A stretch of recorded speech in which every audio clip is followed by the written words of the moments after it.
This shop looks popular today. Wonder what the occasion is. Butterfly Dew Cosmetics now on sale. Huh, looks like it. Oh, Sigewinne's here too! Hey there, Sigewinne! What are the chances? Hello there, Traveler and Paimon. I hope you're keeping yourselves fit and healthy. You bet we are! So anyway, what are you doing here, Sigewinne? The Duke insists I take regular vacations in the court of Fontaine. This one just so happened to coincide with a promotion for a new skincare product, so I came over to take a look. I like to keep up with the latest industry developments when I can, to help me with my magazine articles. Wait, you write? For a magazine? Which one? It's called Beautés en Fleur, and it's run by the Fontaine Beauty Association. I've done lots of articles about skincare for them, using the pen name Maritime Flower. Oh, wow! You're a Maritime Flower? If Paimon's not mistaken, you're one of the leading figures in the Fontaine Beauty Association! Since when did you reading beauty magazines? What's so weird about that? Everyone loves beauty! I really like this role. The staff at cosmetics shops are always so polite. And as long as I wear a big smile on my face, I always get the best customer service. Well, they sure don't want to make an enemy of the Maritime Flower. How did you become a leader in the beauty industry? Obviously, it's because of Sigewinne's love for beauty. Still, a leader of the Beauty Association? That's incredible. The truth is, I study this field because I cherish my own appearance. It has nothing to do with being beautiful or not. Oh, the words of a master beautician defy comprehension! Oh, wait, you're saying that natural beauty is the highest form of beauty, right? Not really. Actually, Melusine aesthetics are very different from human ones. We don't view humans based on their appearance. If I had to describe our approach, I'd say it's based on cuteness. Oh, really? Yep. Still, I really value my current appearance, and in the process of taking care of it, I've ended up learning quite a lot about skincare and stuff. It turns out, my knowledge and experience is pretty popular with beauty product lovers. It came as a big surprise to me, though. Oh, Paimon gets it now. But speaking of your appearance, how come you look human anyway? Are you, like, only half Melusine? Ooh, wait, sorry. That was probably really offensive, wasn't it? No, I don't mind. I'm not mixed, though. I made a decision to turn myself into this form a very long time ago. If you're interested, I could tell you the story. A shape-shifting story? Oh, heck yeah, of course we're interested! Once upon a time, long ago, humans rejected Melusines, and Melusines feared humans. There was one Melusine who became fascinated with human medicine, but no human wanted her help. And there was one girl who liked Melusines, so no humans would make friends with her. So, the Melusine became the girl's friend, and the girl became the Melusine's patient. Your checkup's all done. You're still in perfect health. Thank you, Dr. Melusine. In this game of doctor and patient, a friendship was born. Then, one day, the girl fell ill. The Melusine was the only doctor to arrive on time, but the adults sent her away. Scram! Melusines can't be trusted! So just because I'm not human, I can't save my best friend? In desperation, the Melusine approached the frightening witch. She begged and begged until she got a reply. If you take this potion, concocted of sin, you will gain a human face and grow human limbs. But then, You will lose everything that attracted this friend of yours to you in the first place. Can you accept that? The Melusine did not hesitate for very long. On a rainy night, a little doctor knocked on the girl's door. The doctor wore a hood and raincoat, maybe to protect her from the rain, but maybe also to hide a secret. The little doctor held the girl's hand and treated her illness, just as she had so many times before.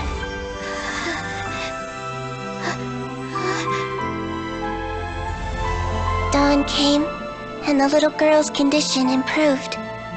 But the little doctor was long gone, for she knew her friend would never recognize her again. And so, since then, I've lived my life in human form. Most people who know me just think I was born this way. Ooh. A witch? A potion? Why does this sound like a fairy tale? Trust me, it's a true story. Must be the way you told it then. It just sounds so... You're an incredibly kind person, Sigewinne. Yeah, not every Melusine would take human form to save their human friend. That must have been a huge decision. Treating patients is a doctor's duty. We must always find a way, even when the going gets tough. Ugh. It's so crazy that they turned you away just because you were a Melusine, especially when their daughter was so sick. Well, sometimes appearance can be a real barrier. But that was a long time ago. I like how I look now anyway. Paimon too! You're super cute this way. Attention customers! Thank you all for waiting. Now, on behalf of our skincare partner, I'm delighted to announce that our exciting new product is now officially on sale. Wow, there we go. Let's have a look, shall we? Paimon, if you want to buy any skincare products, I'll be happy to give you some suggestions. Really? Personal advice right from a leader of the Fontaine Beauty Association? What an honor! Allow me to introduce our newest skin lotion, Butterfly Dew. I'm sure many of you have already read about this product's trials in the newspapers. To say that it improves skin quality is an understatement. This product gets its name from the way it transforms your skin and makes it glow anew, like a butterfly emerging from its chrysalis and spreading its wings for the first time. We are thrilled to have the inventor of this fantastic product with us here today. Please welcome Mr. Rawat, a researcher from the Fontaine Research Institute. Now, without further ado, I'll hand over to Mr. Rawat to tell you all about what Butterfly Dew can do for you. Thank you. Hello, everyone. I'm Rawat, and I developed Butterfly Dew. Wow, what a looker. He's a researcher? Wow, he's really challenging the stereotype. It seems that everyone is surprised by my entrance. Or should I say, my appearance. I'm well aware that researchers are generally better known for their brains than their dashing good looks. In that regard, I do believe I break the mold somewhat. Of course, appearance is a skin-deep way of defining a person. And yet one's appearance can be a very real set of shackles, holding a person back in their life.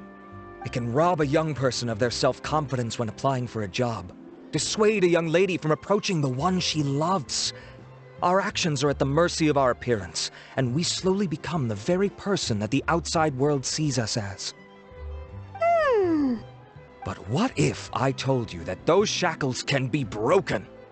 If our appearance prevents us from changing, then let us first change our appearance itself. Wash away moles, birthmarks, and wrinkles, and they can no longer rob us of our confidence.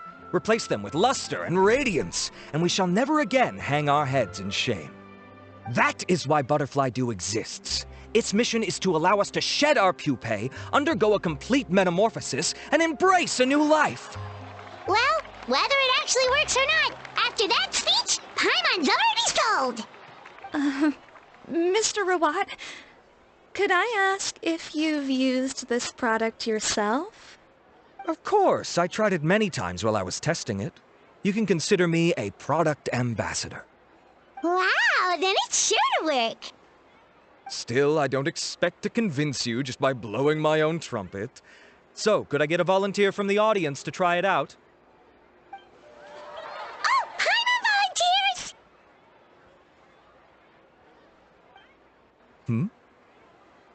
Oh! Ah, what an honor! It appears we have a giant of the Fontaine Beauty Association here with us. In that case, Miss Sigewinne, could we seek your most expert opinion on this product? Sure. Whoa. Is that Romaritime flower? They say she's the pickiest user of skincare products in all of Fontaine. Here you go. Well, it's very kind to the skin, and the absorption rate is high. Even for Fontaine, this is a first-rate product. Wow, now that's high praise. I'll take one. Any discounts? All right. Well, all that remains for me to say is, Butterfly Dew is now on sale! Think we should buy a bottle too? Why? You're cute enough already. Aww, really? Well, it's still good to care for your skin though, right? Paimon definitely feels kinda rough from being exposed to the elements all the time. And if you're worried about whether it's the right product for you, well, luckily for us, Sigewinne's here, so we can get an expert consultation.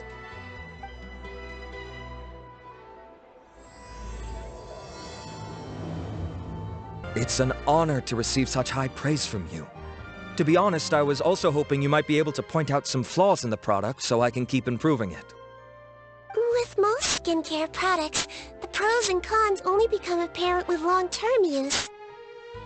Yet, this one has instant benefits, improving skin quality without any obvious side effects. It's one of a kind. Don't worry though, I plan to keep using it, and I'll publish regular reviews in Beautés en Fleur. You can read my thoughts there. All you need to do is subscribe. Oh, I was hoping for a more casual conversation, but you are a beauty association leader after all. I understand if you want to keep this professional. Sigewinne? Oh, excuse us, Miss Beauty Expert. But do you think this product is a good choice for me and him? Wait, are you the renowned traveler? That's right, and by his side, the equally famous Paimon. Well, I don't normally handle customer questions personally, but since it's the traveler asking, allow me to make an exception. Butterfly Dew is made for all skin types, so no matter who you are, you can rest assured that it will be kind to your skin. If anything, it might be marginally more effective on Fontainian's skin, but other than that, it works the same on everyone. Why would it work better on Fontainians? In the interests of protecting my trade secrets, I'm afraid I can't answer that, Miss Paimon. Alright then. How about a friend discount? Save yourself the trouble. I'd be greatly honored to have both of you use my product. Here, take 2 bottles for free. Yay! Paimon's private fund survives! What's the catch? Supplying all no traveler and Paimon. I can see why you might think that, but please don't misunderstand. This gift is simply a token of my esteem. There's no business motivation behind it. To me, finding new customers for Butterfly Dew is about meeting kindred spirits, fellow admirers of physical beauty. I consider it a labor of love. Admirers of physical beauty? Eesh, that's embarrassing to say out loud. It sounds so shallow. It's nothing to be ashamed of, Miss Paimon. Most people claim to desire inner virtue, but it's still physical appearance that turns their heads. This is a fact of life. It's only natural for people to desire to become beautiful, and that's exactly what inspired me to choose this research direction in the first place. You're right. Everyone loves beauty, don't they? Look at the time. My apologies, but I have other things to attend to. I'll leave you with these 2 bottles of Butterfly Dew, and I look forward to seeing you again. Paimon, I'd say there's no need for you and the Traveler to use this product for now. Why? Is there a problem with it? The quality is fine. I just think there's room for improvement. I think I could add some ingredients to the mix to make it more effective. Really? Then why didn't you tell Rawat about that? Researchers are a very special breed of human. You can point out their flaws to their face and they won't mind very much. But if you tell them that someone else could do a better job, now that'll make them really upset. If I'd mentioned it, he probably wouldn't have given you those 2 bottles for free. Huh, fair enough, that makes sense. If you're interested in the more effective version, I can write up a list of ingredients for you. Just come get me once you've gathered them. When you say more effective, you mean it'll make Paimon even prettier? Ooh, how can we say no? Well, As for me, it's probably time I got back to the Fortress of Maripede. I mustn't leave the infirmary unattended for too long. Alright, see you there then! Whoa, the infirmary is packed! Please, you have to believe me. I saw it with my own eyes last night. Another me!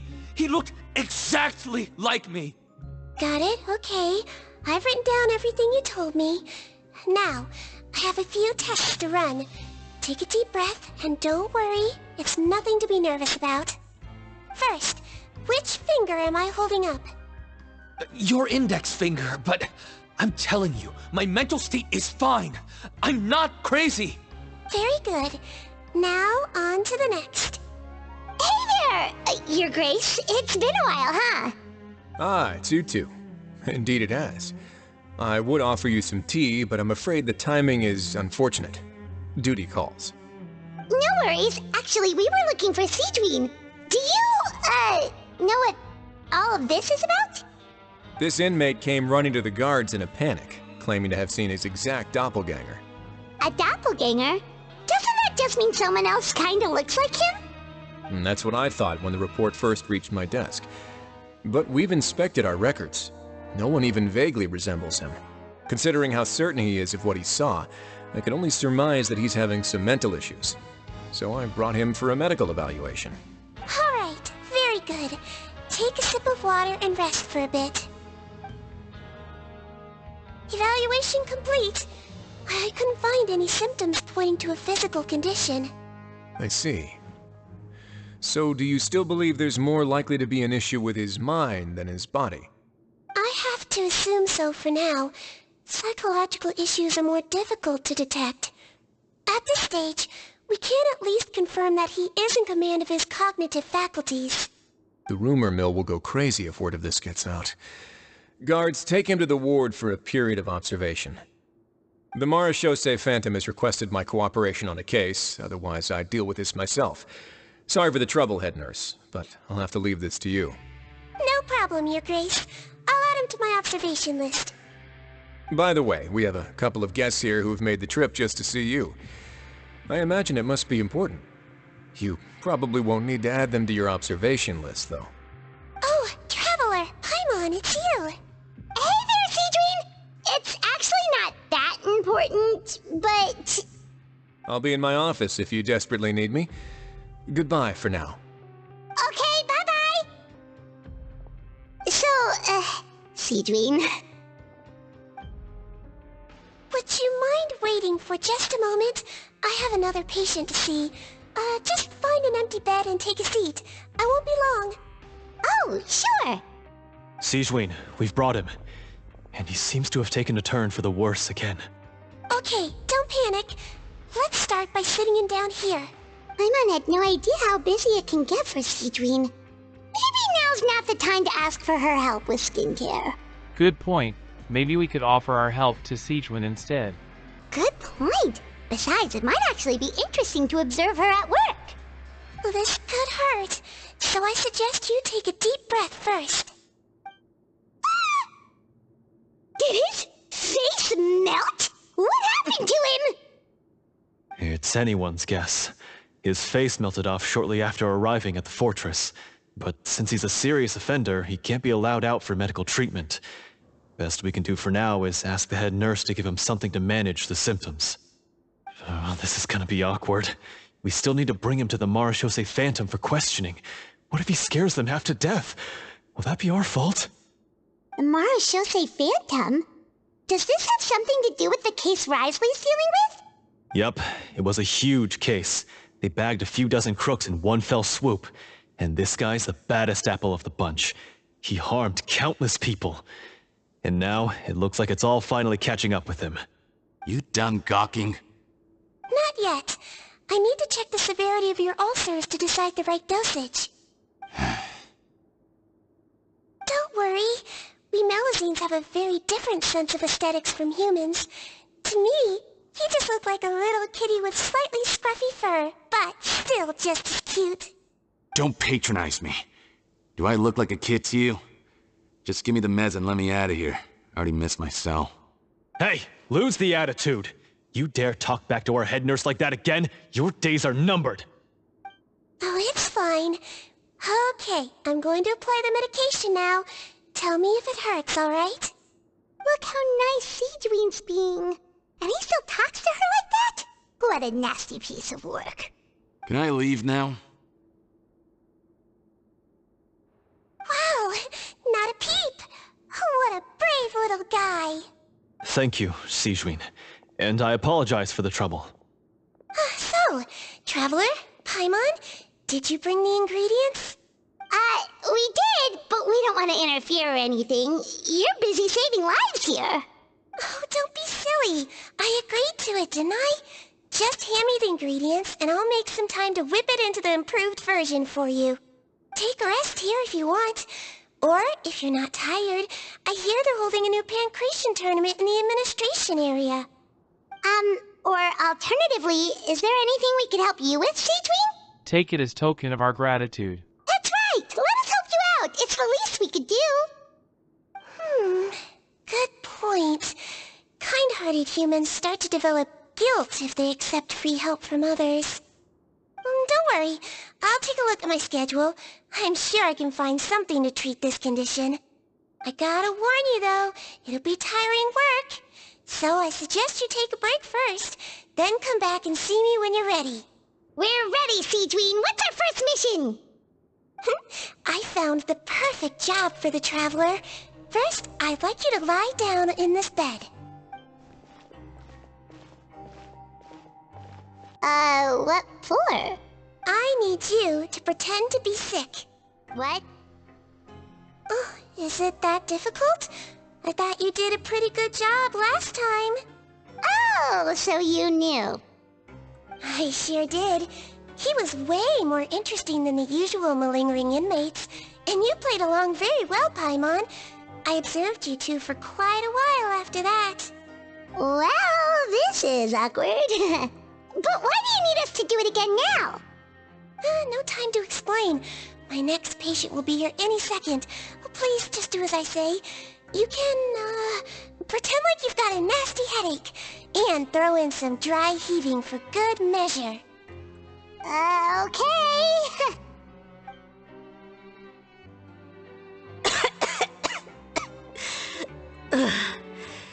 Hey, Doc, it's me. I'm only here because my mom won't stop pestering me about it. So annoying. Well, your mother has enough on her plate with a busy job. Well, the last thing she needs is to worry about you being sick as well. I know! I shouldn't treat the place like a playground, shouldn't go swimming in the lower levels where we join up with the sea, because it'll give me a cold and distract her from her work. I thought I'd be able to have some fun here at the fortress for a few days, but it's always, don't do this, and don't do that. All right, sit yourself down and I'll take your temperature. Your fever still hasn't gone down. Well, here's your medicine. 1 cup for starters, and we'll see if it helps. But Doc, it's so bitter. Do I really have to drink it? I mean, I'll be fine, right? I've got an uncle who caught a cold. His fever went away on its own after a couple days. Can't you just write me a note saying I'm on the mend? I just need something to keep my mom off my case. I sure can. You're a very brave boy, after all. Huh? Brave? What makes you say that? Well, if you want to rely on your own immune system to clear up your fever, then you'll have to tough it out like this guy.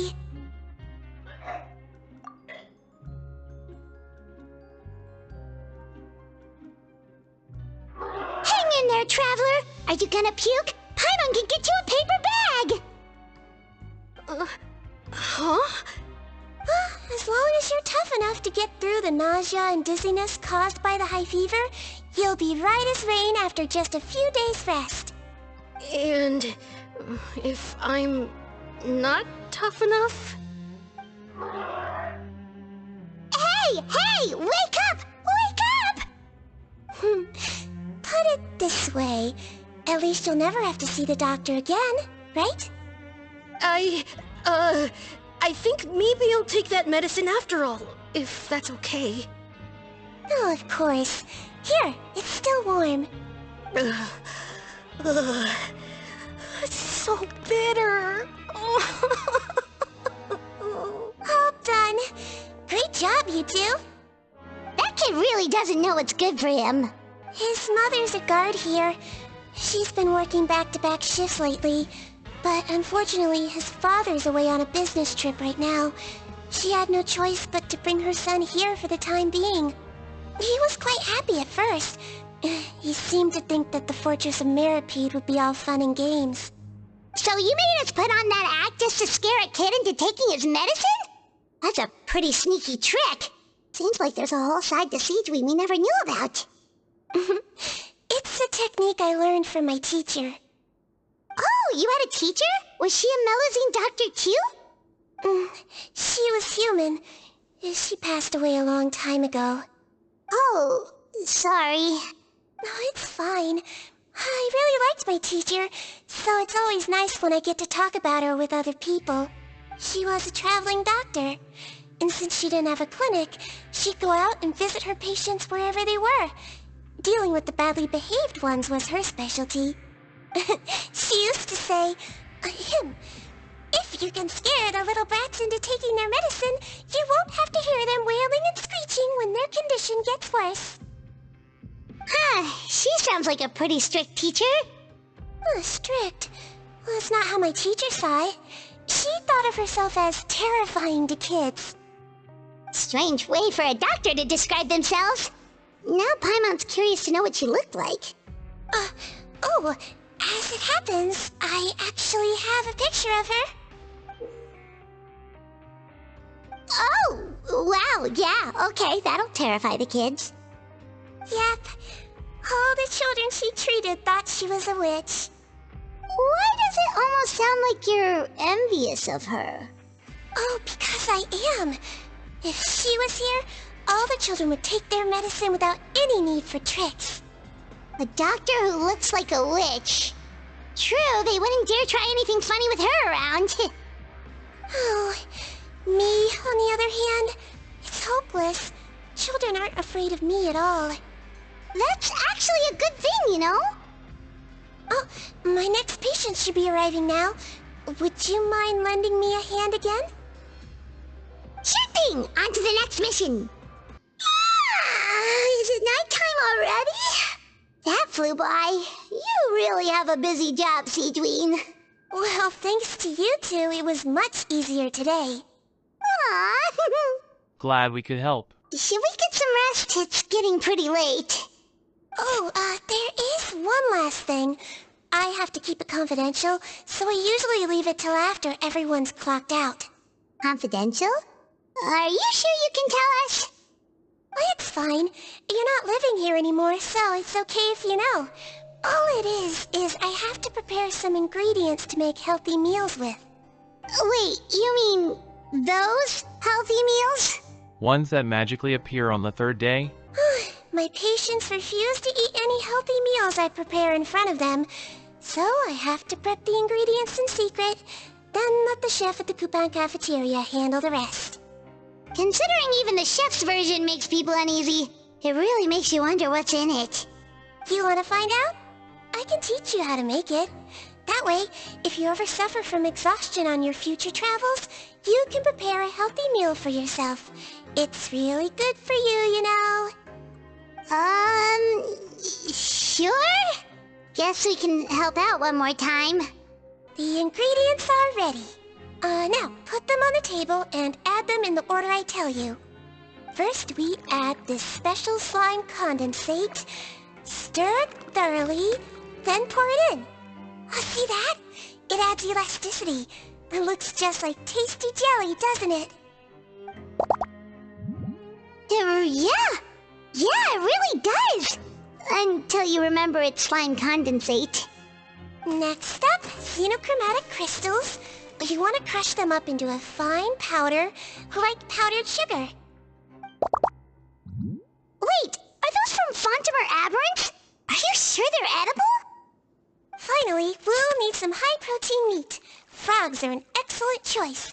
You just need to clean their innards, and then you're left with some lovely, tender meat. Oh! Frogs. And we're done. All that's left now is to pack them into lunchboxes and hand them to Walsey. Yesterday in the production zone, I noticed an inmate who's been working for 2 days straight. That means it's a healthy meal for him tomorrow. Sigewinne really does have the inmate's best interests at heart. Ah, head nurse. Got some extras for me? Just the one today. The serial number's on the lid. Sounds good. I'll make sure it gets delivered. Sounds like they're talking in code. Thanks for your help. Oh, it's no trouble at all. I only wish I could do more. You work so hard for all our sakes. I'd happily lose a little sleep if it meant helping you out. That won't do. If you reduce your sleeping hours any further, your health will start to suffer. All right. Nurse's orders. I'll do as I'm told. But you take care of yourself too.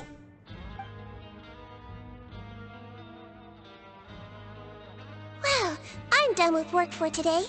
Thanks for helping out, you two. Seems like the guards and staff here have a lot of respect for you, Sigewinne. In just one day of helping you with your work, it feels like we've done a lot for the fortress. Head nurse, please, wait. I'm sorry to disturb you this late at night, but I think you'll agree. This is urgent. Okay, just relax and catch your breath. What's the matter? The guard at the observation ward, Odilon, he told me to pass on a message to you. One of the inmates there, the guy suffering from possible hallucinations, well, he seems to have made a sudden recovery, and now he wants to apply for permission to leave the ward. Huh? Already? You were right to tell me. I'll have to examine him and make sure he's well before we discharge him. Looks like we've got one job as medical assistants left. We'll come with you. Ah, head nurse, you're finally here. I'm so sorry for all the trouble I've caused you, but I believe I've now made a full recovery. After giving it some thought, I'm sure that I was probably just seeing things. Stress-related, I imagine. I'd been working long hours, so I definitely wasn't in the best state of mind. I totally understand. Still, I have to give you an examination before I can discharge you, okay? So, take a deep breath and don't be nervous. It'll be the exact same procedure as we did this morning. We can start whenever you're ready. Again, so sorry. I was in such a state this morning, I barely recall anything. Would you mind taking me through it again? Oh, not at all. It's a lot to remember. First up, we have a little cognitive test. Just concentrate and you'll be fine. To start with, which finger am I holding up? Your pinky. All right, all indicators seem normal. So it was a stress-induced hallucination after all? Well, we've certainly had previous cases of mental illness caused by overwork, which is why I carefully observe everyone in the production zone. I wonder how I managed to miss the signs this time. Please, head nurse, you shouldn't blame yourself. I'm just still adapting, that's all. Pushed myself too hard, and I guess I couldn't take it. Thanks for looking after me. I'll be as good as new after a good night's sleep. And if you can give me the okay, I know I'll sleep better back in my good old dorm. It can be difficult to relax in an unfamiliar environment. All right then, you can leave the ward. I suggest you take 2 days off to focus on your recovery. I'll take you off the observation list for now, so you're officially discharged. Great. I can't thank you enough, head nurse. Mr. Odilon, could you escort him back? Of course. I'm on guard duty in the administrative area tonight, so nothing will go wrong. You have my word.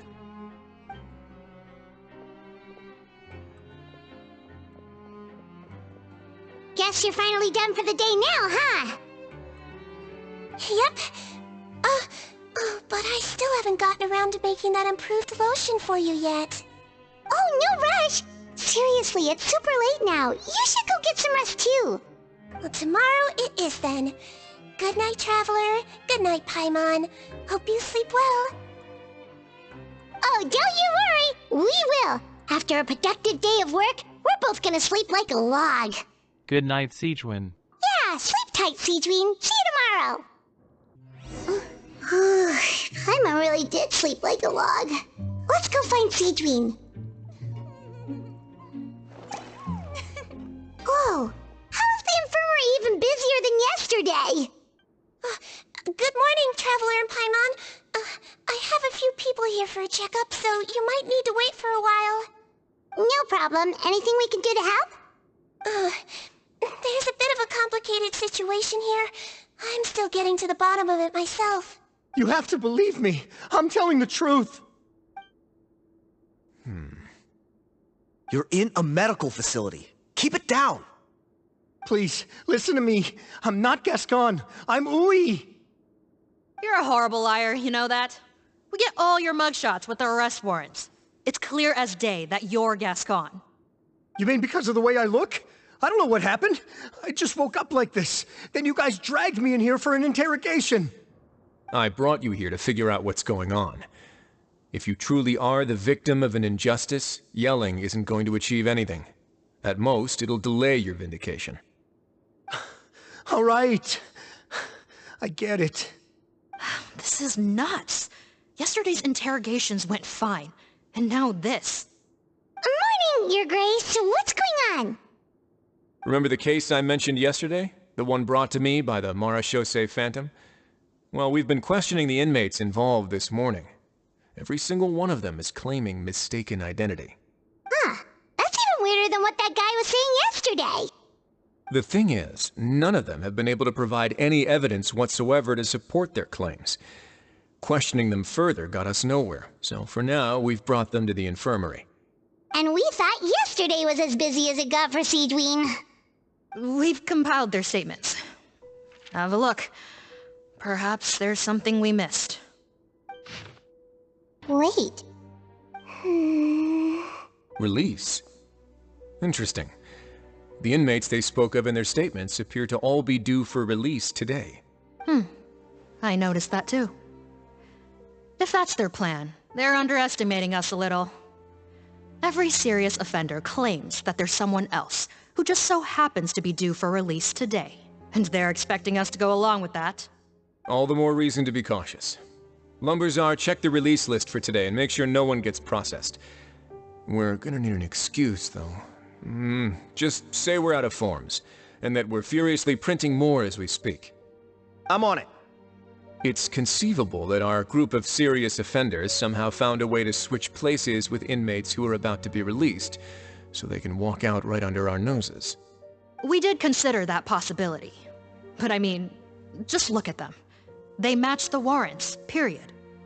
How could there have been a switch? Only if they're dead ringers for the inmates due for release, I suppose. I gave you that name list yesterday to assist in your investigation. Did that help? Yes, the inmates' mugshots were attached to the list. The first thing I did was check for lookalikes, and I didn't find any. The only other thing that stands out to me is that their voices sound a little different today. But it's not exactly hard to put on a fake voice. Oh, really? What does our head nurse make of all of this? Give me a moment. I think I have a way to confirm whether there's been a switch. I know, it's not time to change your dressing yet, but please bear with me. Huh? Isn't that the guy from yesterday? This should be Honore. He has very severe facial ulcers, which require an operation in the hospital at the Court of Fontaine. I authorized him to leave the fortress for medical treatment under guarded escort. Yes, like I told you. I'm not Putton. I'm Honore. So there has been a swap. Well, I can see what happened in Potton's case, but how do you explain the other inmates? You're not telling me they're... souls switched bodies, are you? No, I believe it was their faces that got switched. The method is a bit like replacing a tooth. Take the bad tooth out, put a false one in. And actually, I think I can prove it to you. Traveler, Paimon, do you remember Eric from the other day? Yeah, sure do. Then you can be my witnesses. To start with, please fetch the inmate who claims to be Eric. So, you're Eric? Yes, head nurse. It's me. You do believe me, right? I need to do another examination on you. Same procedure as yesterday. All right. It's the cognition test first, right? So I need to concentrate. Now, try to recall if you can. The last time we did this test, which finger did I hold up? I believe it was your index finger. But that means... It's a different guy. Huh? So, basically, last night, the Eric who said he saw another him suddenly recovered and applied to leave the observation ward. Sigewinne did another test before letting him leave, but that time, she held up her pinky finger. Huh? I don't know about any tests last night. There was nothing to do in the observation ward, so I went straight to bed. Then I somehow woke up in a high-security cell. Well, in that case, there is a reasonable explanation for the strange events of the past 2 days. So, what exactly happened? The gang of serious offenders wanted to break out of prison, so they identified a group of scapegoats, namely inmates whose terms were almost up, and planned to switch appearances with them. Last night, when Odilon was on duty, they ambushed him and had one of their group switch appearances with him using their face-swapping method. That allowed them to avoid scrutiny from the other guards. Then, once all the other inmates were asleep, Odilon spent his night shift carrying out the remainder of their switcheroo plan. However, they made one mistake. Henri changed his appearance to match Eric's earlier than he should have done, and ended up being spotted by the real Eric. Real Eric came to the guards for help, but we didn't know then what we know now, so we put it down to hallucination and sent him to the observation ward. However, since one of the gang members was posing as a guard, they simply changed real Eric's appearance and had their Eric take his place, muddying the waters even further. Right, because I put Eric on the observation list by then, and no inmates on that list can be processed for departure until I've discharged them. Hence why the imposters had to pull that little stunt to get fake Eric off the list. Yeah, it all makes sense now! The Duke cracked the case! Well, I can't fault the reasoning. But I'm afraid that we ruled out the possibility of face switching very early on in this process. Criminals altering their facial appearance to commit crimes is nothing new. In fact, one of the explicit duties of the Melusines in the Marechaussee Phantom is to identify criminals in disguise. We carefully examined all the suspects, and there is no evidence that any means of disguise were used in this case. Huh. Well then, how do we explain all this? So far, it seems more likely that the gang stole documentation belonging to the inmates due for release, and are using that to commit identity fraud. Actually, there is a potion that can completely change someone's appearance. If they use that, even a Melusine wouldn't be able to detect it. A shape-shifting potion? Forgive me, head nurse, but this is the first time I'm hearing about it. If such a potion truly existed, it would jeopardize our entire investigative process at the Marechaussee Phantom. Are you certain of this? Yes, I am. But... Please, trust me in my professional opinion as an experienced clinician. At the same time, without any solid evidence, it's pure speculation. If we can round up all the inmates suspected of switching places, then have a little talk with both sides, we might just get our answer. Yep, let's do that. Okay. Well, it was our negligence that meant we had to come and conduct these post-internment interrogations. And I know it's put you out. We'll do it your way. Your Grace, bad news.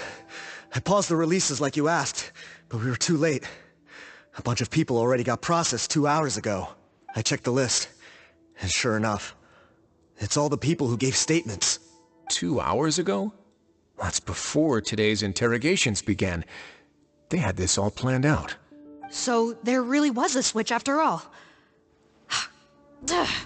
They really pulled the wool over our eyes on this one. We should be able to catch up with them if we leave now, right? Not if that potion is real. They can just switch faces again after leaving the fortress.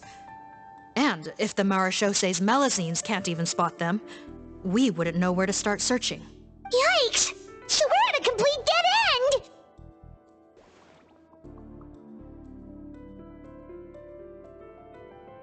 Well, technically there is one more lead we could follow up on. We were only able to arrest this gang thanks to the help of a researcher from the Fontaine Research Institute. I believe his name is Rawat. Oh? Rawat? Isn't that the handsome guy we met at that skincare promotion? Handsome? Maybe from a human point of view. I just remember that he specialized in potions. One of the crimes this gang is charged with is the manufacture and sale of illicit drugs. According to Mr. Rawat, they appear to have stolen technology he developed through his research and used it in their operation. At first, he thought it was a typical case of intellectual property infringement, and he tried to negotiate with them. But once he discovered their criminal operation, he reported them to the authorities. Thanks to his report, we were able to swoop in and arrest them all in one go. What a hero! But that took courage on his part. No doubt. This is worth following up on. As the one who snitched on them, it's highly likely that Rawat will be targeted by the escapees. That aside, since he's negotiated with them in person before, there's a chance he'll have some additional information for us. Understood, Your Grace. My team and I will head to the Fontaine Research Institute right away. In the meantime, please keep an eye on the face switch victims for us. Of course. Miss Morgan, I'd like to come along and help you catch these criminals. Huh? Why's that? Well, I'm the one who discharged the fake Eric last night, so I feel partly responsible. Don't say that, head nurse. Your focus was on the inmate's health, and rightly so. We can't ask you to help with arresting criminals. That's our duty. I also have a more personal reason. Cotton is a patient of mine, and if I don't get a new batch of medicine to him in time, his condition will get much worse. Look, head nurse, I completely understand where you're coming from, but arresting criminals is dangerous business. And if anything happened to you, none of us can afford to take on that responsibility. Don't worry, I can defend myself just fine. You say that, but still... If I may, Miss Morgan, Sigewinne is the one who raised the potion hypothesis, and I'm sure she has far more expertise on the topic than your team. My suggestion would be to bring her with you. And if you really are worried for her safety, then... Me and Paimon got you covered. Ah, there you go, right on cue. Knew I could count on you. Okay. Well, since this plan has the Duke's blessing, far be it from me to refuse. We should head off immediately. Time is of the essence. Greetings. Sorry to impose, but I'm afraid we're here on urgent business, and we're gonna need you to cooperate. The Marishose Phantom. Let me guess, you're investigating some more illegal research? Not this time, no. We're looking for a researcher. Do you know where we might find Mr. Rawat? Rawat. Oh yeah, Mr. Handsome, right? He actually doesn't work on site here very often. There's a handful of researchers in the nearby area who know him pretty well, though. You can see what they know. Just a handful? Paimon figured he'd be the most popular guy around. Well, I guess you could say he's popular, at least on a superficial level. He's blessed with good looks, so he tends to make a good first impression on people. But in all his time here at the Fontaine Research Institute, I don't think he's ever had a single deep conversation about his research with his peers. That's no way to make real friends around here. That's so weird. He definitely didn't come across like a recluse at that product promotion. I don't find that weird at all. He definitely didn't strike me as the kind of guy who's, good at making friends. Really? Paimon couldn't tell. Must be a Melusine perception thing. Okay, we should talk with his acquaintances. But we also need to check the Research Institute for any clues. Let's split up. It'll save us some time. Sure thing. We'll go ask around among the other researchers with Sigewinne. I'm suddenly kind of curious to know what everyone really thinks of him. Excuse us, are you Audrey? That's me. What is it? Are you close friends with Rawat? We're trying to find out where he is. Close friends? You mean because I told him I had feelings for him once? I doubt I'm the first or last at the Institute to make that mistake. Why would you single me out as a close friend? I should have known, really. Men like him, they just enjoy being surrounded by fawning women. They're not interested in a serious relationship. Okay. We were just kind of wondering if you might know where we can find him. Why would I know where he's at? I barely know him, and he probably doesn't even remember me. Ugh, this is getting annoying. Shall we go ask someone else? I think she knows Rawat better than she cares to admit. If we leave now, it might be a wasted opportunity. Maybe, but we're not going to get much out of her while she's in this state, are we? She's displaying symptoms common among people in love, if that's what you mean. But I know a cure. It's curable? Oh, we're still no closer to finding Mr. Rawat. Oh, by this point, he could be in grave danger. Danger? Wait, why are you looking for him again? Oh, that's right, yeah! The Marechaussee Phantom said that he's been targeted by some pretty bad people. We need to make sure he's safe. What? How has this happened? He seemed fine when I last saw him, and that was only a couple of days ago. Just happened to run into him, of course. Oh, I see. Well, do you have any thoughts on where he might be right now? Okay, but this is purely out of concern for his safety. If he's not at the Institute, he might be at his mother's place. I heard she raised him alone, that they had it pretty tough financially, and these days she's housebound due to illness. He makes regular trips back home to check on her. Oh, okay. Do you know the address? Nope, sorry. I only found out the thing about his mother because it came up in conversation once. I was just trying to find out more about him, so I could get to know him better. When I told him I had a crush on him, I offered to help him take care of his mother. And yeah, maybe that was a stupid idea, but did he really have to yell at me for it? It's like, fine, I can take no for an answer, but what's with the temper tantrum? Unbelievable. These guys only want to show you their charming, well-groomed exterior. They can't stand it when a few home truths shine through. Looks like her love syndrome is flaring up again. We need to find out Mr. Rawat's mother's address. Let's check with the Marechaussee officers when we regroup. Cool, sounds like a plan. Hey there, are you in Teeb? What do you want? We're here to ask about Rawat. Any idea where he might be? We were told you were pretty close with him. Close? Not sure that's the word I'd use. He wouldn't even let me use his patent. Huh? It's been a good few days since I last saw him. I don't know where he's at. Go ask someone else. Would the patent in question happen to be related to the new skincare product he developed? Yeah, kinda. Butterfly Dew, or whatever he calls it. I heard he made a tidy sum off of that one. Okay, now we're getting somewhere. Keep going. Most of the other researchers here focus on mechanics, energy, stuff like that. I get why he wouldn't be interested in having anything to do with them. But I'm studying coatings.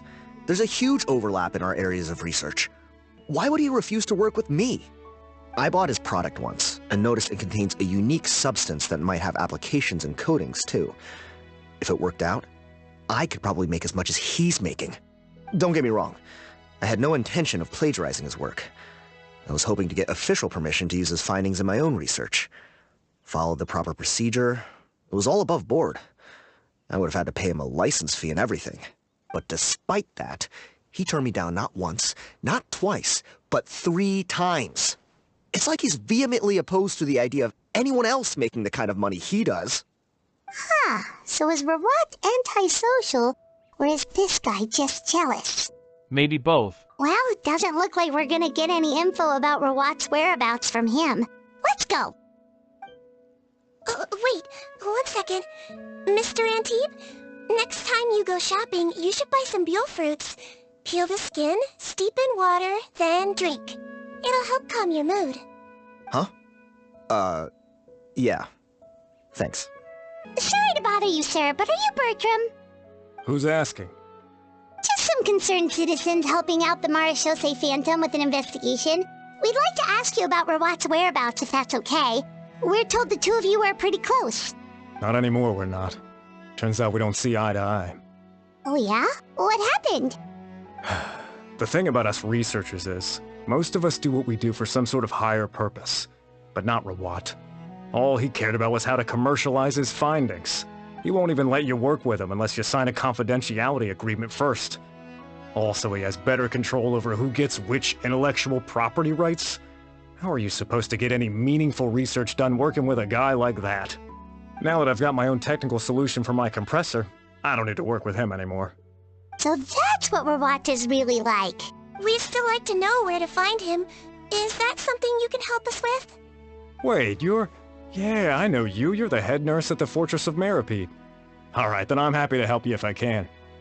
I respect the work you do. Medicine serves the highest purpose of all the sciences. Wow, turns out Sigewinne's got some real clout. Thing is, I have no real way of knowing where he might be. I stopped working with him 2 months ago, and I've barely seen him since. But if you want my advice, I'd say go talk to the peddlers. There's a few he meets with every other day or so. Maybe they know where he's at. Peddlers? Yeah, back when I was working with him, I noticed he met with them quite often. Wouldn't surprise me if they were involved in some shady business together, because it seemed like they went out of their way to avoid discussing anything in my presence. The little I overheard was about manufacturing and selling pharmaceutical drugs. Like I said, he's all about the money. Drugs? Doesn't he work with skincare products? Do those count as drugs? Who knows? I never cared to find out. He's the Morag rubber, not me. Thank you. You've given us plenty to work with. Welcome. Goodbye, and may we both reach new heights in our scientific endeavors. You know, Hyman started out thinking Rawat was a handsome researcher with a friendly and cheerful personality. It's such a surprise to learn that his peers have a different impression of him. So what's your view of him now, Paimon? A handsome researcher whose difficult upbringing turned him into a profit chaser with a chip on his shoulder? So your thoughts about his appearance haven't changed at all? Well, his looks are kind of a big deal, at least in Paimon's opinion. How does such a handsome guy end up being so antisocial? Even with his difficult family background, it just doesn't make any sense. You can't judge a person solely based on their appearance. Head nurse. Traveler. I assume you've spoken with the researchers. What did you find out? Bertram mentioned Rawat's involvement with some pharmaceutical merchants. Do you know if he's registered any pharmaceutical brands? Since he was a whistleblower on such a huge case, I ran a background check on him. I don't remember there being any brands under his name. How strange. If he was so focused on commercializing his research and averse to sharing his technology with others, why wouldn't he have registered his own brands? Maybe he and his business partners needed to avoid public scrutiny? You think he may have colluded with the gang? Well, the crime was manufacture and sale of drugs, and that would certainly be in his wheelhouse. We can't rule it out. Isn't that pretty unlikely, though? He was the one who blew the whistle on them! Most children who come to me with tooth decay have suffered pain for a long time already, but they'll still try to hide the fact that they eat too many sweets. Grown-ups and children aren't so different in that regard. If you say so. I saw him when he came to make his report, and I certainly didn't get the feeling that he was the type to collude with criminals. Perhaps it's more likely that they were coercing him. You mentioned that he comes from a poor family. So, it's possible that the criminals approached him asking for academic support, luring him in with the promise of riches. By the time he discovered who they really were, he was in too deep. They had leverage on him, so he was forced to keep working for them. I've seen it happen many times before. That does make a lot of sense. It would definitely explain why he was so unwilling to cooperate with his fellow researchers. No wonder he's so unsociable. He must be on edge all the time with a gang of crooks breathing down his neck. In that case, the situation could be worse than we thought. If Rawat was working with the escaped inmates, they're sure to know more about his whereabouts than us. Oh, there's a good chance they'll get to him before we do. Based on the information we've gathered so far, he was last seen 2 days ago. If no one's seen him since, maybe we're too late. 2 days ago? So he went missing right after that product promotion. That was the same day he reported the criminals, too. Not a good sign. Don't worry, everyone. I believe we still have a chance. Since he disappeared right after blowing the whistle, it's likely that he's gone into hiding. Yeah, he must have been worried that they'd come for him. All the more reason to find him as soon as possible. The only lead we have at the moment is his mother's house, which you mentioned earlier. Seath, think you can find the place? Yep. When you register a brand, the Court of Fontaine requires you to provide a legal address. The one Rawat wrote down was in the outskirts of the city. That should be the place. Okay, then there's no time to lose. Let's move. All right, this should be the house. I'm pretty sure this was the address. Okay, I'll knock. Sounds like whoever's inside has restricted mobility. Oh, it seems serious. What's the fastest way to get this door open? Break the door down? No, I'll handle it. Let the expert deal with it. There'll be a mountain of paperwork if we damage a citizen's property. Calm down. Deep breaths. Remember your training. Control your strength. And...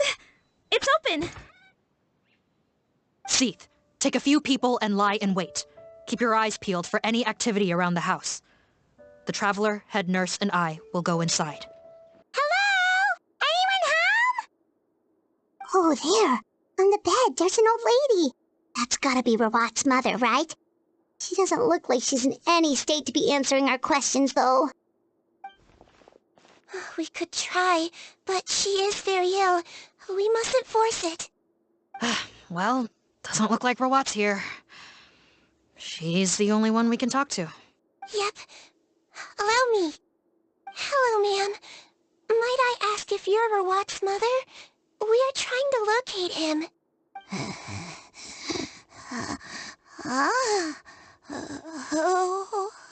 Hard of hearing, perhaps. Does anyone have a picture of Rawat? I have one here. I'd like to show you a photo, ma'am. Is this your son? Do you know where he is? Looks like this isn't gonna work after all. Well, looks like we're out of leads. If Rawat's not here, things are looking very bad for him. Is it possible he could have avoided returning here because he knew he'd be in danger? Maybe. But if so, where do we look next? Maybe we should take another look at the Institute. Guess so. I suggest we all return there now. We found a good amount of useful information the first time, but perhaps there's something we missed. This is our last hope. Sorry, officer, but could I stay here for a while? This patient requires some care. Of course. Traveler, stay with the head nurse. You're technically here as her assistant after all. You got it. Also, I'd like some Marechaussee members to stay as well, and keep an eye on the area. Why's that? If Rawat knows how serious his mother's condition is, he will return. Got it. Okay. I'll tell the squad members in hiding to stay put and keep a lookout. Thanks for helping me out yet again, Traveler and Paimon. No problem. But when you say her condition is serious, do you mean... Yes. She's barely clinging on to life. Oh. Let me take care of a few things first. Could you pass me the towel over there? Yeah, of course.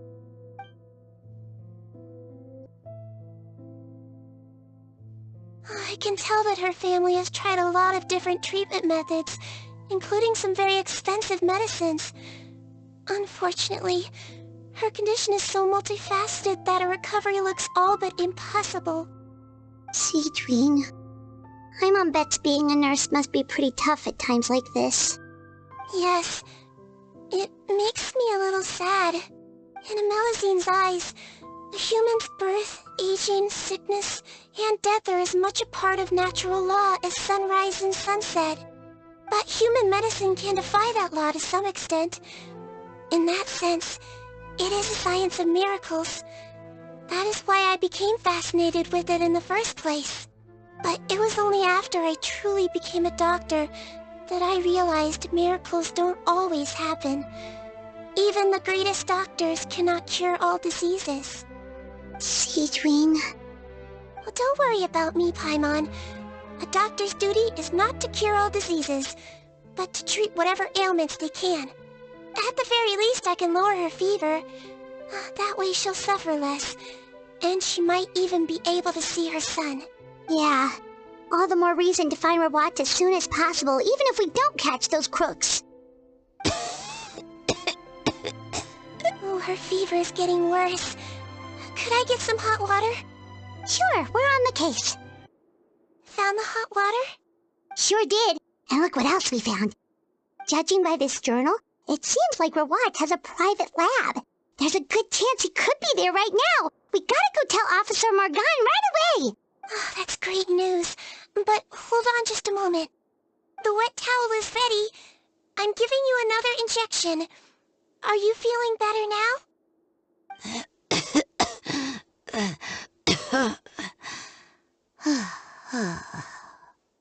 It's all right.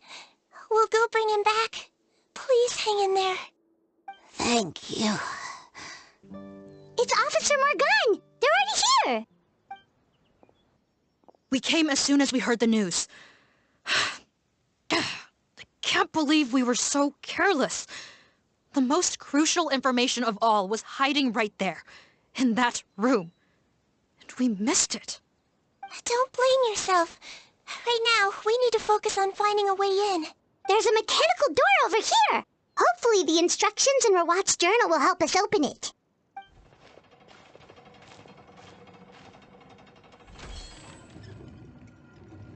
It's open. Let's go in. I swear, it's for medical research. Captain, according to our list, many of the fugitives aren't accounted for. There may be others hiding deeper inside the facility. Ah, so these guys were just the lookout crew. The Marachose Phantom! How did they find this place? Wait, it's that guard from the fortress! That's right, I'm on your side. The Duke sent me. What's the matter? Some sort of mix-up? Mr. Odilon, didn't I tell you a few days ago that you need to stop all field work until you've recovered? Well, you know, gotta help His Grace out. Share the load. Officer Morgan, this man is an imposter. The real Mr. Odilon has no recent health issues. What? But Looks like the head nurse was right about the face-swapping method. Arrest them all! DuPont, stay here and keep guard. And watch the exit. If we're not back soon, call for reinforcements. Got it. So many jars. Was this some sort of production facility? This scent, it's probably the ingredients used to make butterfly dew. How come they're all empty? Did it sell so well that he ran out of supplies? How strange. Why would Rawat choose to manufacture a popular product like that in such a difficult-to-reach location? Given our suspicion that he may have been coerced into the illegal drug trade, I would have thought that any production facility we find here would be used for illicit purposes. Perhaps butterfly dew is itself an illegal drug. Do you have any evidence for that claim? No, just a guess. We need to find Rawat as soon as possible. He has all the answers we need. Understood. Well, let's not linger here. Let's go. Come on.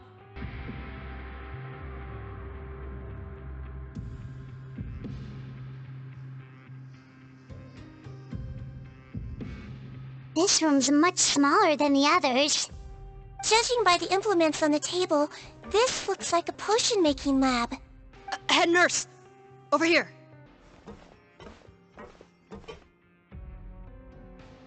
Let's see. Huh? Robot's clothes? Why would he change here?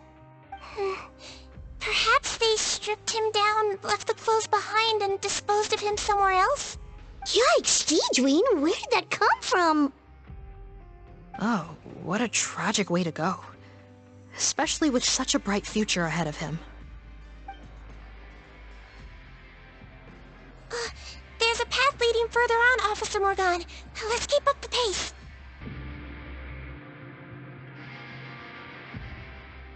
Shh! There's a whole bunch of people in there!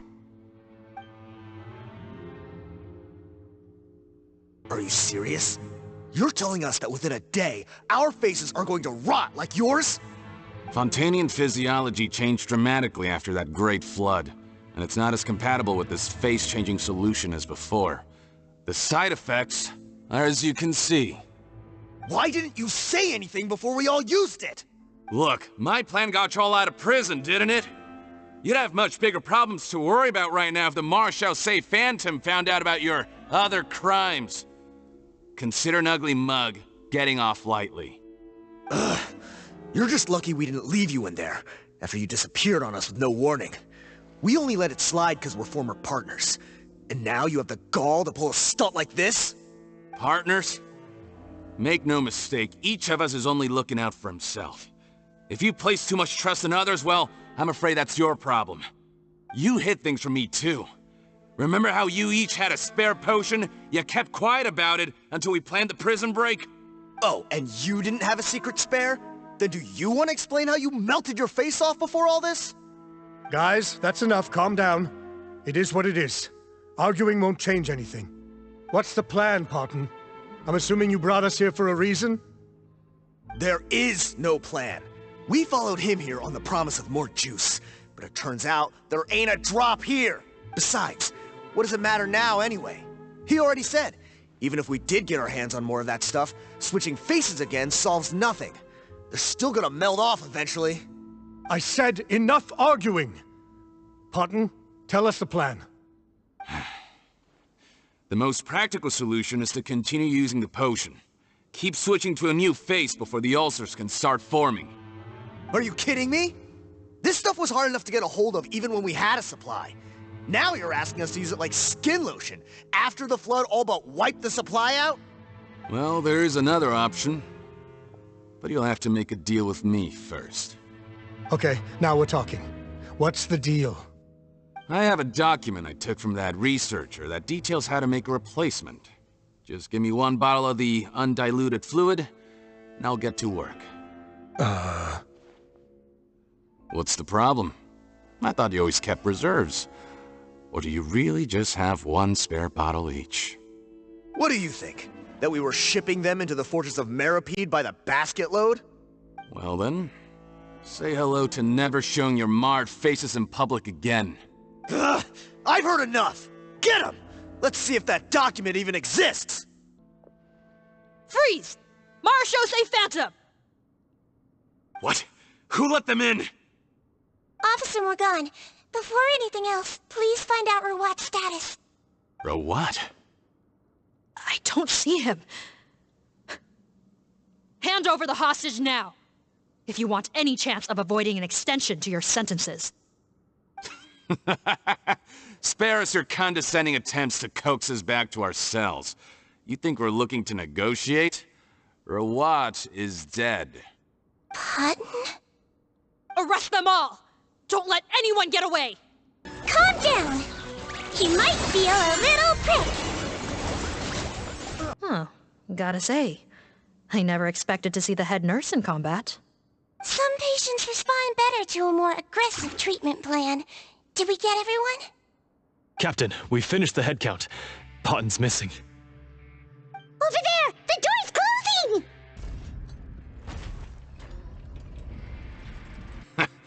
One group trying to arrest me, another trying to hunt me down. Good. I gotta kill two birds with one stone. How did did he get up there? There must be a secret passage somewhere. Find it! Don't waste your energy. I already sealed it off. How naive. We have more people outside. If we're not back out by the agreed time, they'll come to our rescue. Well then, you'd better hope they get here in time. There's some kind of gas leaking from the pipes.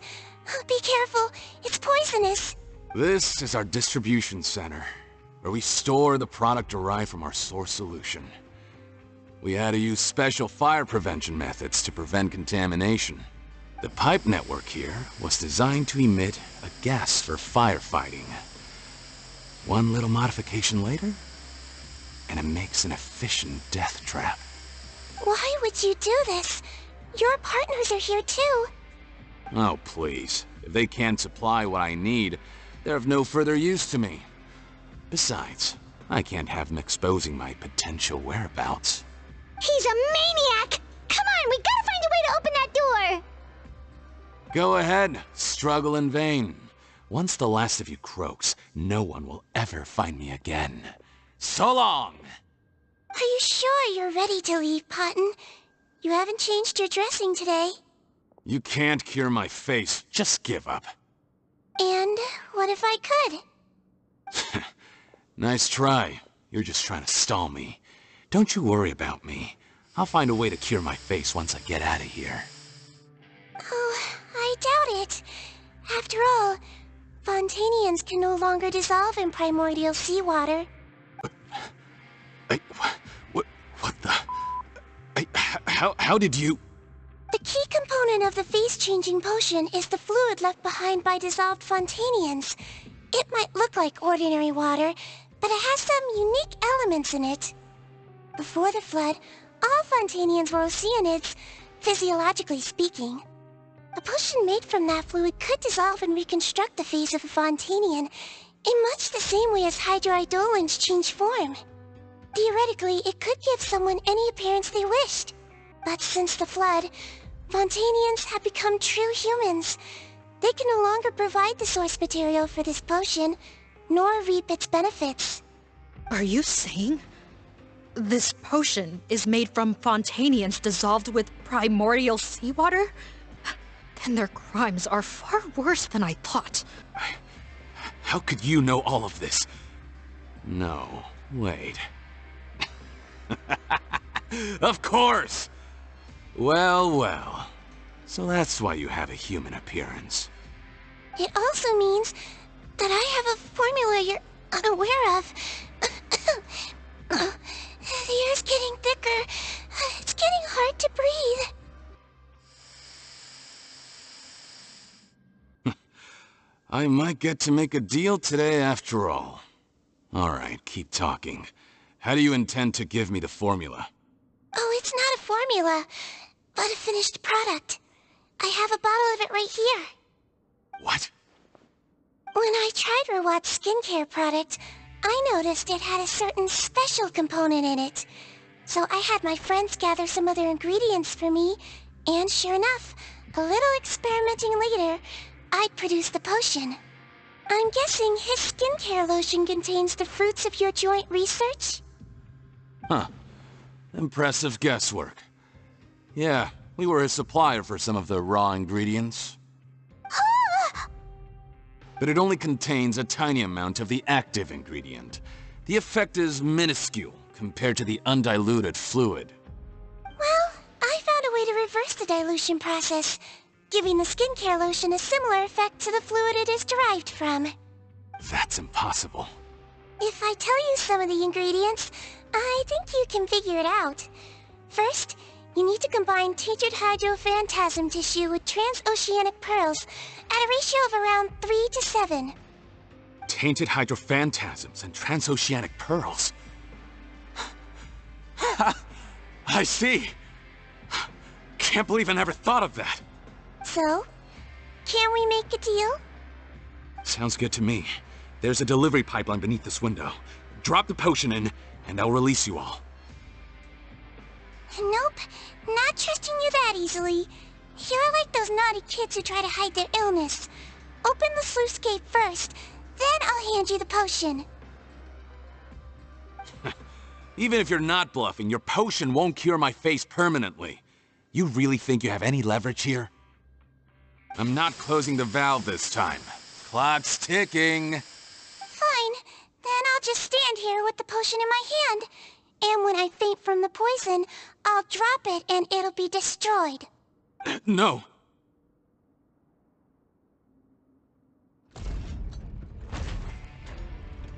It's open! Disable that sluice gate! Jam it! Don't let it close again! That's more like it. In that case, a promise is a promise. Head nurse, there's too much poison gas in here. We have to leave, now. That was too close. That button is a real nasty piece of work. Oh, don't be too quick to sit down. Moving around a little will help relieve the soreness. Same goes for you, Traveler. Oh, but Paimon, you should be fine, right?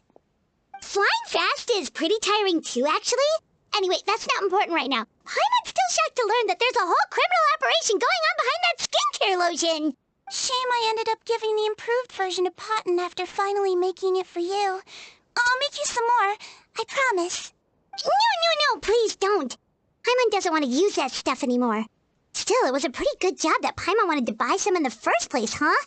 It ended up saving everyone's lives. That's gotta count for something. Paimon, you talking too fast. Suspicious. Yeah, Paimon was just kidding. Head nurse, I've done a final head count of our team and the criminals. Everyone's here and doing fine. We're ready to escort the fugitives back to the fortress of Meripede. It's a shame that we didn't find Rawat. At this point, I'm afraid he's probably deceased. What a horrible bunch. Especially that Potton guy. If he hadn't made good on that deal, we'd all be dead because of him. No, we wouldn't.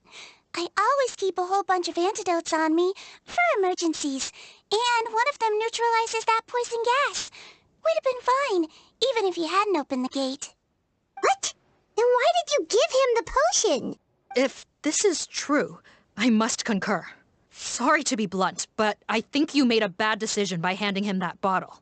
If he changes his appearance and flees Fontaine, it's unlikely that we'll ever find him. No matter how cooperative his accomplices are when we question them. No, you don't understand. I gave him the potion precisely so we could be sure where he'll go next. What do you mean? We gotta hurry. She won't last much longer. Don't move a muscle. I might be short, but I pack a mean punch. Captain, you're just in time. While I was lying in wait, I spotted this crook snooping around, trying to find a way in. So I detained him. Whoa. His face. Are you Potton? So this is where you were heading, huh? What? This is how Potton looked before his face was marred. His current appearance matches the mugshot on his arrest warrant. I see. Wait, so what's going on? Wasn't the whole point of the potion to disguise himself and escape Fontaine? Why would he change back to his original face and run right into our trap? Enough of this nonsense. Let me in. You better pipe down. There's an old lady in there who's very sick. No way are we letting a crook like you inside. To heck with it. Listen to me. I'm Rawat. That's my mother in there. He's gotta be lying, right? Rawat was a victim in all this. He was forced into it against his will. How can he and this monster be the same person? Forced against his will? That's the funniest thing I've heard all day. Back when I was being coerced, everyone thought I was colluding of my own free will. And then when I actually became a criminal in my own right, you all suddenly thought I must be under duress. Amazing what a difference a handsome face makes. Save us the speech. Explain yourself. You want an explanation? Fine. I'll tell it how it is. When I was just Potton, the whole world treated me with contempt. Ew. What do you want? Get away from me. Women despise me. Collaborate? You don't look like much of a researcher to me. My peers scorned me. Mr. Potton, was it? I'm most interested in your research. Consider my offer carefully. I doubt you'll find other investment opportunities. Only villains would work with me. You want out of the game? Forget about it. Turns out, I slipped up a little. Left your picture with some Marechaussee Phantom officers. Easy mistake to make. Now they've listed you as an accomplice and drawn up an arrest warrant. So I suggest you put any thoughts of running away to rest. If you get caught by the guards for being in the synth business, you ain't ever seeing the light of day again.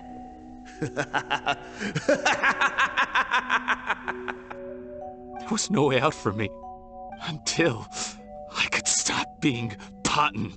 Mr. Rawat, I have something I'd like to tell you. I became popular with women. This new potion you developed is fascinating. Genius, in fact. Would you consider working with me? I'd be happy to sign a licensing agreement. My peers looked up to me. Oh, I'm very interested in your research, sir. You must no doubt have offers from countless investors, so far be it for me to ask for a full collaboration, per se. I merely wanted to express my interest. No pressure at all, naturally. And the villains even began to fear me. Becoming Rawat showed me what a superficial world we live in. But I did not hold a grudge. After all, this superficiality could be made to work in my favor. Or so I thought.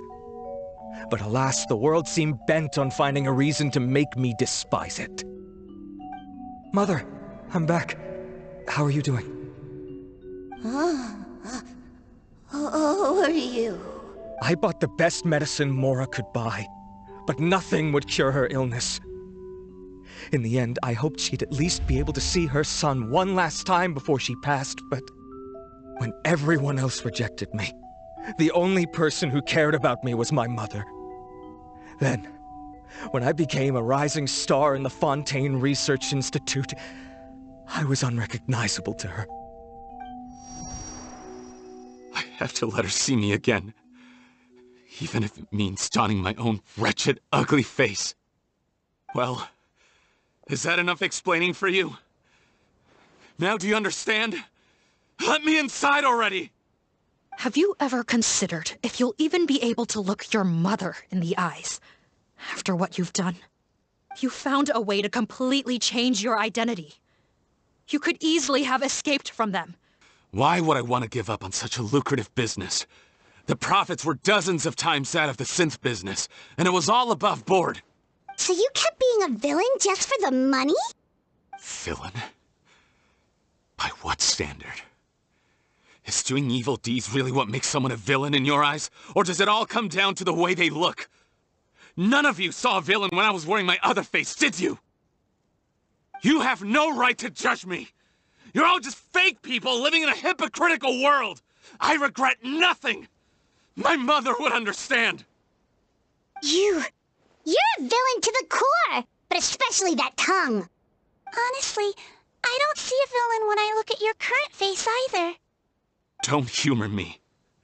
You don't seem surprised by my confession in the least. How long have you known the truth? I didn't know anything for sure until you chose to take that potion bottle and spare our lives. But if you're asking when I started suspecting you, it was the first time you came to see me at the infirmary. I had to confirm my suspicions. That's why I chose to join this investigation. Are you kidding me? A young, promising researcher and a wretched criminal? What on earth gave you the idea that they could be one and the same person? Well, there were no visual clues. This potion's face-changing effects are very powerful. Even as a Melusine, I couldn't see through the disguise. But I believe I understand humanity a little better than most of my kind. Humans have certain fundamental qualities that do not change with their appearance. Fundamental qualities, huh? So you think you're the one who's seen through me, do you? Most people probably don't know this, but I think I can guess what your deal is. Melusine constitutions are very close to that of water, so it stands to reason that the potion should work on them, too. You use it yourself, didn't you? That's why you have a human appearance. Sigewinne? Yes, you're right. I'll bet it was back in the days when Melazines were discriminated against because of their appearance. It was either carry on living in the gutters as part of an alien race cast out by humanity, or become the head nurse of the Fortress of Meripede, revered by all. Not a hard choice to make. It's a no-brainer. So you see, you and I were the same. And I'm the one who saw through you! That's not important right now. You came here to see your mother, didn't you? Well, I can grant you your wish. Huh? Head nurse, I'm not sure that's a good idea in his current state. Don't worry. Back in the warehouse when I traded the potion for our lives, I was doing it to test him. He was willing to risk sacrificing his only chance of escaping capture by opening the gate in exchange for the potion. Also, he could see his mother again. If nothing else, his concern for his mother is genuine. I see. So before you arrest him, please allow him to see his mother one last time. The Traveler and I will accompany him. You have nothing to worry about. All right. I understand. It's me, Potton, your son. You recognize me now, don't you? Mom, what's wrong? I'm sorry, but I have some bad news. I examined your mother last time we were here, and it appears that due to her prolonged fever, she's lost her eyesight. What? Your appearance no longer has any bearing on her ability to recognize you. But there are always other ways to remind our loved ones who we are. Wouldn't you say? No, it can't be. Please, Mom, open your eyes. It's me, your son, Potton. If you really can't see my face, then here, take my hand. Tell me you feel your son's hand. I've done so much to get to this point. Please, you have to recognize me. No. The temperature of his palm must have changed. I'm sorry. It seems I couldn't bring him back to you after all.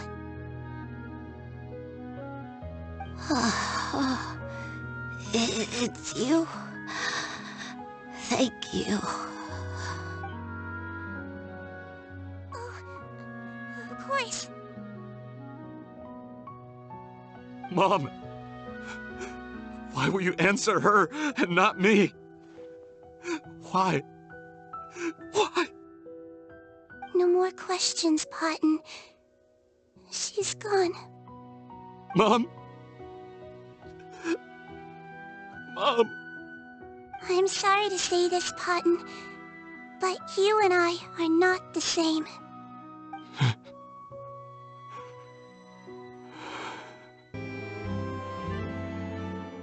The wait is over, everyone! The sale of our new skincare product, Romaritime Essence, will now begin. Another skincare promotion! And it's selling as fast as last time. Wonder what people would think if they knew what was in the last batch. Oh, Sigewinne's here too! Hey, Sigewinne! Oh, Traveler Paimon, hello! Oh, I hope you two got a good rest yesterday after all your hard work. Of course! Nurse's orders, right? Anyway, are you here to take notes for your next article? Actually, I'm mostly here to help Officer Morgan wrap up yesterday's case. Ah, that reminds Paimon. That stuff sold like crazy, didn't it? Is it gonna cause huge problems? Nope, there's nothing to worry about. Unless modified, Butterfly Dew is an excellent skincare product that's completely safe to use. Besides, officers have already retrieved all Butterfly Dew purchased on the market. Now it's just a matter of disposal. After consulting Monsieur Nervulette, I came up with a way to neutralize any harmful effects, so it'll evaporate naturally without polluting water or soil. Wow, it's Sigewinne to the rescue again! Thank you for serving as our consultant, head nurse. All the butterfly dew we recovered has been disposed of, according to your instructions. Great! Good job, everyone! Also, you mentioned you wanted a copy of Rawat's interrogation records. Well, technically, Potten's records. Anyway, I have them with me. Here. After he saw his mother for the last time, it was like all his mental defenses came crashing down. He put up no resistance during the interrogation, and answered all our questions. We learned a lot. Apparently, the formula was something he discovered by chance while helping the criminal gang produce synth.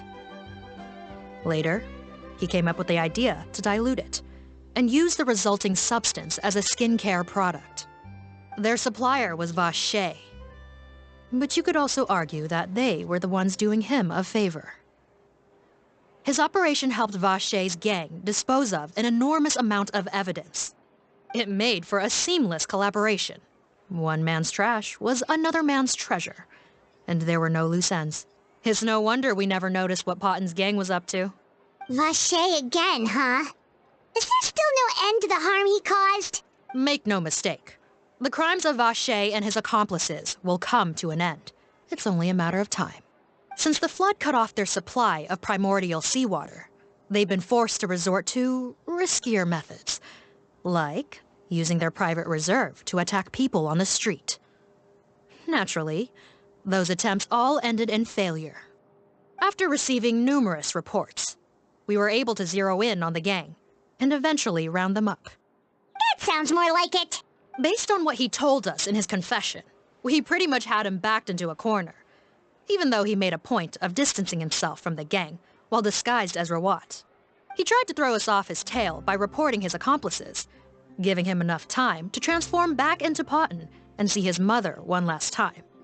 But there was one thing he hadn't anticipated. Even though Potten had been missing for a long time, we were very much still on the lookout for him. So the moment he appeared in public after changing back to his original appearance, we caught him. So he tried this once before, huh?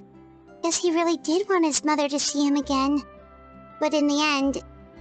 Looking at the interrogation records, it seems like he spent the first sum of money he earned as Rawat on his mother's treatment. Yes, which is why I suspect that his initial motive for using the potion was not personal greed, but a desire to become somebody who had the power to save her. Even so, he went too far. In the end, he got what he deserved. I understand. Thank you for bringing me these records. Why did you want them anyway? Potten was one of my patients, so I need to put together a medical file for him. My teacher always stressed that a person's life experiences are just as important to their file as their medical history. Why are you still treating him like your patient? Isn't he kind of beyond redemption now? That may be true, but a patient is a patient, regardless of the choices that bring them to my care. One last thing, head nurse. Please keep everything you know about this potion a secret. It would be for the best if most of Fontaine knows nothing of its existence. I know my fellow officers and I will be able to sleep easier if that's the case. Of course. Not to worry. Thank you for understanding. I'll take my leave then. So, Sigewinne, did you really use that potion yourself? Why do you sound so surprised, Paimon? I told you all about it. It was quite a while ago now. You mean that story about the witch and the potion? So it was really, actually, genuinely a true story? Yes, it really, actually, genuinely was. But... You slapped dead Oceanids on your skin? I know. There are some secrets I can't tell anyone about. But considering everything we've been through together, I know I can trust you with them. Before I tell you, though, could you follow me somewhere? I want to pay my respects to an old friend. Of course! Oh, Nervalette and Risley, they're here too! Good to see you, Traveler. Paimon. I trust all has been going well for you? Big news, everyone. The Udex is out of his office on important business. Is that genuinely something people would consider big news? Why wouldn't they? Important business is a big deal. Ah, yes, you're quite right. When someone you care about requires emotional support, being there for them at the right time and place is of the utmost importance. After reading the Maréchal Phantom's reports, I had a feeling a trip here might be in order. Take note. That, my friends, is how Monsieur Neuvillette shows that he cares. We're both here for the same purpose, actually, to accompany Sigewinne as she pays her respects to her late teacher. So the old friend she mentioned was her teacher then? The witch? Oh, sorry. Paimon didn't mean to be rude. It's only because Sigewinne calls her that all the time, so... I doubt she considers that title to be offensive, Paimon. Don't worry.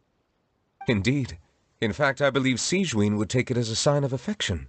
She has spoken of this doctor on many occasions, and it sounds like she was a truly generous individual. In those days, many people harbored prejudices against Melusines. She was the only teacher willing to take Sigewinne on as a student. Wow. It's really nice of you two to be here for Sigewinne. Guess you guys really look out for your younger colleagues, huh? Younger colleague? Well, that might be true for the Udex, but I'm not sure I can say the same. Sigewinne served a sentence in the fortress of Meripede hundreds of years ago, and after she did her time, she decided to stick around. She's been an integral part of our administration ever since.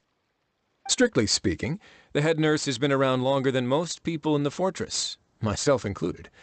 Pretty sure that makes me the younger colleague. She served a sentence? She committed a crime? Yes. Long before I became Udex, there was an ancient law in Fontaine that prohibited any attempt to transform another species into a human. Initially, I and most researchers believed this law to have been imposed due to ethical concerns. But now, it seems more likely that the law was nothing more than an insurance policy, a way for Egeria to ensure that her people would remain insulated from the truth, thus enabling them to lead more straightforward, happier lives. Ignorance is bliss, as they say. Sigewinne had her reasons for choosing to obtain a human form, but the act was nonetheless in clear violation of the law. Could you tell us a little bit more about what happened back then? Certainly. Sigewinne does not object to her close friends learning about her history.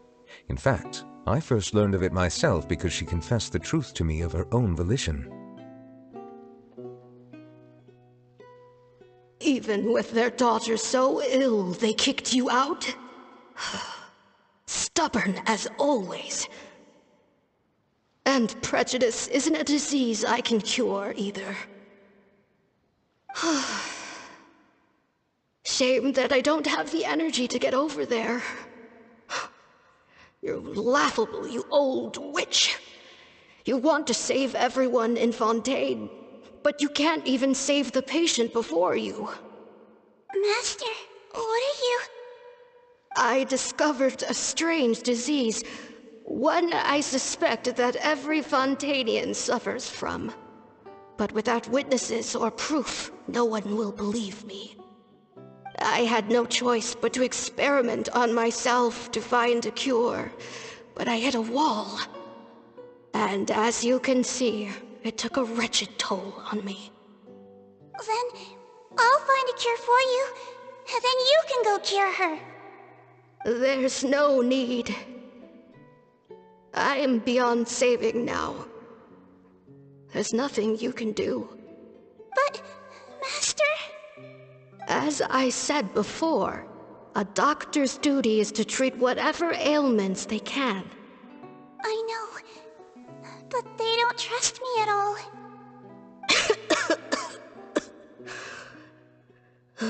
That girl. She's your first ever patient, isn't she? Tell me, what cost are you willing to bear to see her cured? I'll do whatever it takes. Even if it means breaking the law and being punished for it?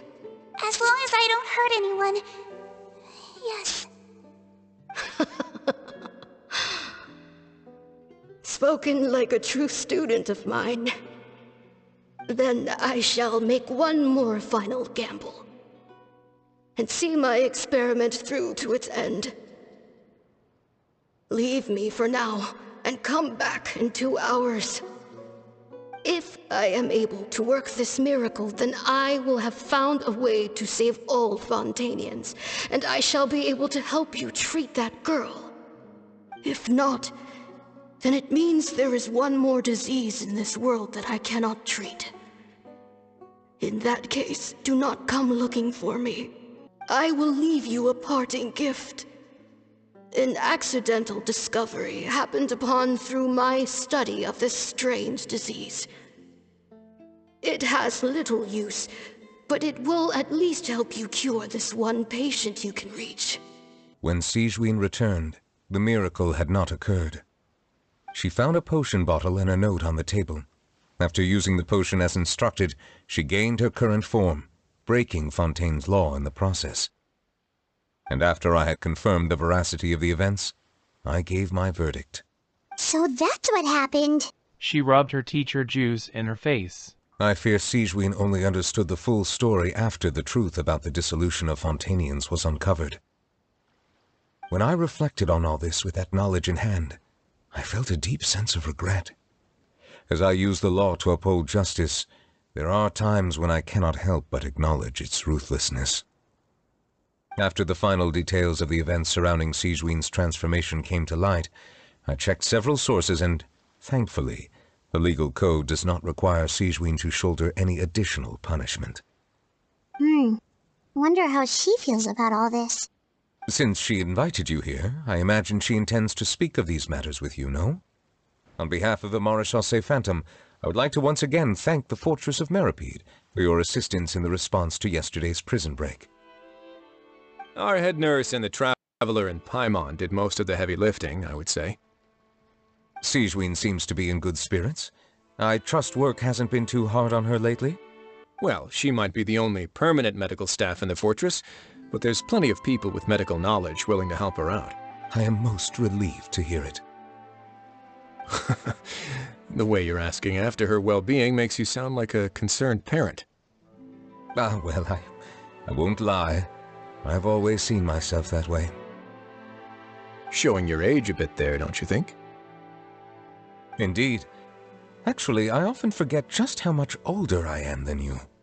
Well, while we're on the topic, what did you do before getting this job anyway? Spend all day swimming in the sea from east to west and then north to south? Yes, and from the surface to the ocean floor on occasion. Wow. Impressive. Apologies, that was merely an attempt at humor. You can disregard what I said. That's impossible, I'm afraid. My imagination's already running wild. You're here. The old friend I mentioned was my teacher. When she passed, her body was nowhere to be found. All that's left of her is an empty tomb. And even that's deep underwater now. Sigewinne, the witch who gave you the magic potion, she was your teacher, wasn't she? Sounds like Monsieur Neuvillette filled you in. After learning the truth, it must have been hard to process, huh? Well, to be honest, after I realized what really happened that night, my first thought was that it kind of made sense. It seemed exactly like the sort of thing she would do. But she was planning to sacrifice herself and never told you. That's just who she was. If lying is what it took to get a kid to take their medicine, then that's what she'd do. A truly great doctor. All right, but why did you turn yourself in? I broke the law, simple as that. My teacher made her choice, and I made mine. True. It's just, the way Potton framed it when he was asking you all those questions, it made Paimon really mad. You're not like him at all, and everything Neuvillette said confirms that. And yet, you were still convicted and thrown in prison. It just feels so unfair. Unfair? I happen to think just the opposite. If I hadn't served that time, I'm not sure I would have been able to stay strong when he was questioning me. What makes you say that? I knew you'd be curious. Let me tell you a story. The verdict came down. This Melusine is guilty.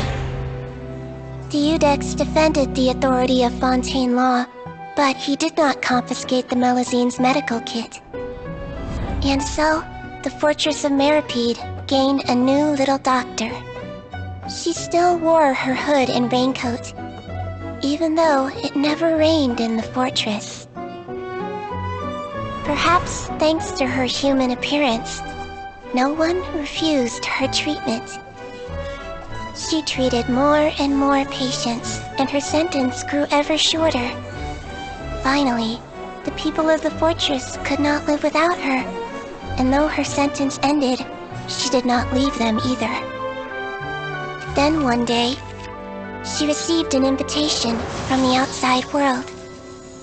The location seemed familiar, and when she arrived, an old lady was waiting for her. She saw right through the Melizine's disguise, but didn't reveal it.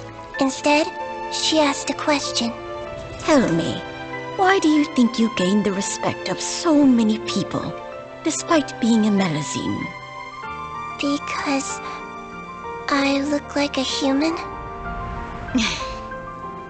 It's been 50 years, Sigewinne, and you haven't aged a day. I think everyone knows you are not human. I finally found you, after all these years. I still remember, you know. It was you who saved me that night. But how? I was no longer a Melizine by then. Does it really matter if you're human or Melizine?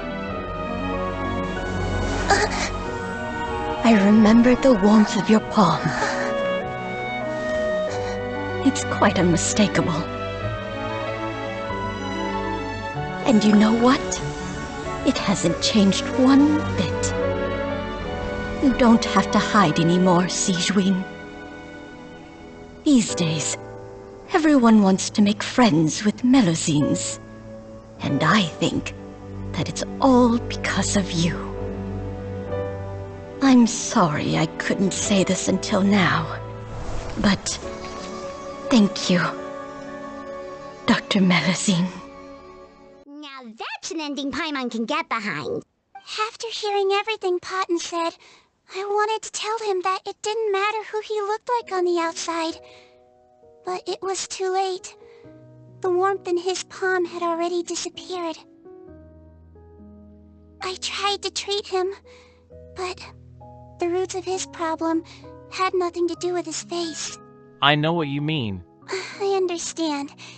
Thanks, you two. I appreciate you being here for me while I talk this through.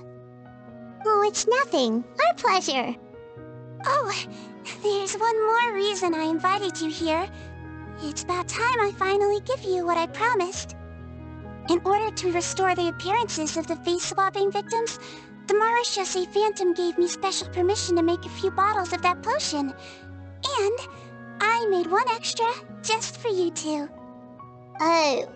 We don't need it though. Shouldn't we destroy it? Well, even if you chose to destroy it, I still thought I should give it to you first. You two did so much for me. How could I break my promise? Well, fair enough, but anyway, Paimon's definitely not interested in this stuff anymore. Still, if this is the very last bottle in all of Teyvat, getting rid of it would feel like kind of a waste. Maybe we can give it a special meaning somehow. Oh, Paimon's got it!